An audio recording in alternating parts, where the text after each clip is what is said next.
Hi friends, welcome back to smart Rajeshwari kitchen. ఎలా ఉన్నారు friends? అందరూ బాగున్నారా? ఈరోజు మన ఇంటి రెసిపీ వరిపిండి జంతికలండి. చాలా బాగుంటాయి, క్రిస్పీగా, టేస్టీగా, క్రంచీగా ఉంటాయి. ఎలా చేసాను ఏంటని వీడియో చివరి వరకు చూడండి. చూసి మీకు నచ్చితే లైక్ చేయండి, షేర్ చేయండి, సబ్స్క్రైబ్ చేయండి. అలాగే మీరు చేసుకొని మీకు ఎలా వచ్చాయి కామెంట్ ద్వారా కామెంట్ చేయండి ఫ్రెండ్స్. ఇంక వీడియోలోకి వెళ్ళిపోదాం రండి.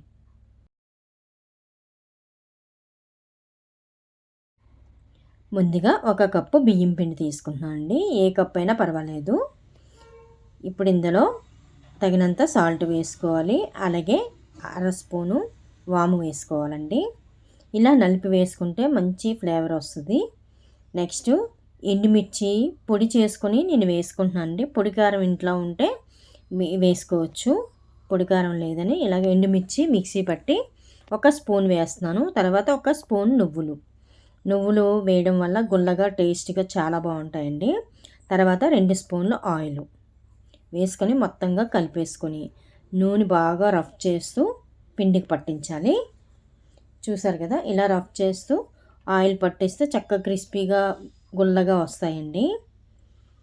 చూసారు కదా, ఇప్పుడు ఇలా అయిన తర్వాత వాటర్ కొద్ది కొద్దిగా వేసుకొని గట్టి ముద్దలా కలుపుకోండి.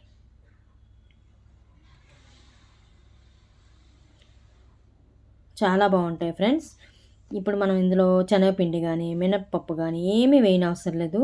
చాలా క్రిస్పీగా, క్రంచీగా, టేస్టీగా కూడా ఉంటాయి. ఒక్కసారి ట్రై చేయండి ఫ్రెండ్స్, చాలా బాగుంటాయి. మనకి పిల్లలు ఇంటి దగ్గరే ఉంటారు కాబట్టి ఈవినింగ్ స్నాక్స్ లాగా ఇంట్లో ఉంటారు కనుక వాళ్ళకి ఏదో ఒకటి స్నాక్స్ ఇవ్వాలి కాబట్టి కొద్దిగా చేసుకుంటే రోజుకి ఒక వెరైటీగా ఉంటుంది. పిల్లలు కూడా చాలా హ్యాపీ అయిపోతారు. అందుకే నేను ఒక కప్పుకి చేస్తున్నానండి. ఇవి ఒక 2-3 రోజులు వస్తాయి మాకు. ఇప్పుడు జంతికల గొట్టం తీసుకుందామండి. ఇలాంటిది ఉంటే ఏదైనా పర్వాలేదు. నేనైతే ఇవి తీసుకుంటున్నాను అనమాట. 4-5 మోడల్స్ ఉంటాయి కదండి బిళ్ళలు, అందులో ఒకటి సెలెక్ట్ చేసుకొని వేసేసుకోవడమే. నేనైతే స్టార్ మోడల్ వేస్తున్నానండి. ఇప్పుడు అందులో ముద్ద పెట్టేసుకోవడమే. కొద్దిగా దానికి ఆయిల్ రాసుకోవాలండి. మనం దేంతో వేస్తున్నాం దానికి ఆయిల్ రాసుకొని ఇలా ముద్ద పెట్టేసి క్లోజ్ చేసేసుకొని మనకి ఏ మోడల్ కావాలంటే ఆ మోడల్ వేసుకోవచ్చు. లేదంటే మనం ఆయిల్ మరిగిన తర్వాత ఆయిల్లోనే అలాగా ఆ జంతికలు గొట్టంతో తిప్పేసుకొని వేసుకోవచ్చు. నేనైతే చిన్నగా చేస్తున్నాను. ఇలాగ స్టీల్ ప్లేట్ తీసుకొని చేస్తున్నాను. లేదంటే ఒక క్లాత్ మీద అయినా వేసుకొని మనకి ఇష్టం వచ్చినట్టు రౌండ్ షేప్లో వచ్చినట్టు చేసుకోవచ్చు.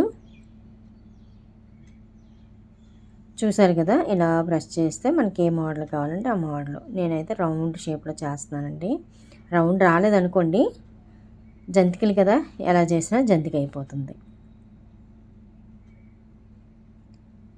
పిల్లలకి ఇచ్చినప్పుడు ఇలాగా చిన్నగా వేసుకుంటేనే బాగుంటుందండి.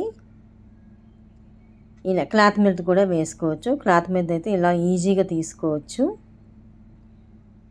చూసారు కదా, ఇలాగా ఆయిల్ మరగగానే మనకి ఆయిల్ మరిగింది. ఇప్పుడు వేసేసుకుందాం. అలాగా వాటిలంతటా అవే పైకి వస్తే తిరిగేసేసుకొని, చూసారు కదా, ఈ కలర్ వచ్చేసరికి ఇంకా తీసేసుకోవడం అండి. ఆయిల్ అంతా మనకి ఆ బుడగల్లా వచ్చినవన్నీ తగ్గిపోతాయి. ఇంకంతేనండి, మనకి జంతికలు రెడీ అయిపోయినట్టే. ఇంకా తీసేసుకొని అన్నీ కూడా ఇలాగే చేసేసుకోవాలి. చూసారా ఎంత సింపుల్గా ఈజీగా అయిపోయిందో. అంతే ఫ్రెండ్స్. మీకు ఈ వీడియో నచ్చితే లైక్ చేయండి, షేర్ చేయండి, సబ్స్క్రైబ్ చేయండి. మళ్ళీ మంచి వీడియోతో వస్తా friends. Thank you for watching. Bye friends. చాలా క్రిస్పీగా, క్రంచీగా, చాలా టేస్టీగా ఉంటాయి ఫ్రెండ్స్. తప్పనిసరిగా మీరు చేసుకోండి. మీకు ఎలా వచ్చిందో కామెంట్ ద్వారా కామెంట్ చేయండి. పిల్లలు అడిగినప్పుడల్లా ఒక్కొక్కటి ఇవ్వచ్చు. మాకు 2-3 రోజులు వస్తాయండి. పిల్లలు ఇంట్లోనే ఉంటారు కాబట్టి ఇలాంటివి చిన్నగా స్నాక్స్లా చేస్తే హ్యాపీ అయిపోతారు. చూసారు కదా, మా వీడియో మీకు నచ్చితే లైక్ చేయండి, షేర్ చేయండి, సబ్స్క్రైబ్ చేయండి. మరొక మంచి వీడియోతో వస్తా friends. Thank you for watching. Bye friends. మీరు చేసుకొని మీకు ఎలా వచ్చాయి కామెంట్ ద్వారా కామెంట్ చేయండి. Bye bye.